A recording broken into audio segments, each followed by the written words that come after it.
English poetry in the 1930s, amidst turmoil and tumultuous times. The 1930s marked a tumultuous period in English history, with the world still reeling from the aftermath of World War I and facing the ominous shadow of another impending conflict.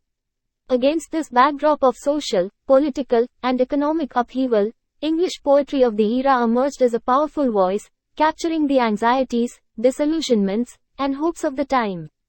This article explores the essence of English poetry in the 1930s, examining its key characteristics, notable poets, and the enduring legacy it left on the literary landscape. The trauma and disillusionment caused by World War I continued to reverberate in the 1930s, profoundly influencing the themes and sentiments expressed in English poetry.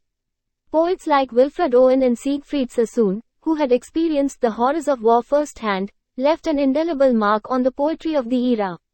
Owen's poignant and evocative war poems, such as Dulce et Decorum Est and Anthem for Doomed Youth, captured the grim realities of warfare and exposed the jingoistic rhetoric that glorified sacrifice.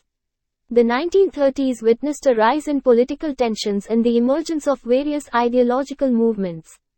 English poets of the time engaged with these issues, offering social commentary and exploring the complexities of the era. W. H. Auden, a prominent voice of the decade, expressed his political convictions through his poetry. Works like Spain and September 1, 1939, reflect his engagement with the Spanish Civil War and the growing threat of fascism, urging readers to confront the moral and political challenges of the time. The influence of modernism, with I.T.'s emphasis on experimentation and fragmented forms, can be seen in the poetry of the 1930s. T.S. Eliot's Ash Wednesday and W.B. Yeats' The Second Coming exemplify the modernist style, with their dense symbolism, allusions, and a fragmented sense of time. These poets grappled with the anxieties of the era, incorporating mythological and religious imagery to navigate the uncertainties of a changing world. English poets in the 1930s turned inward, exploring questions of identity, existence, and the human condition. W. H. Auden's Look, Stranger, and W. B. Yeats, among schoolchildren, delve into themes of self-reflection, mortality, and the passing of time. These introspective works reflect a sense of longing for meaning and a search for personal and cultural identity amidst a rapidly shifting world. Amidst the urbanization and industrialization of the 1930s, some poets sought solace and inspiration in the rural landscapes and traditions of England.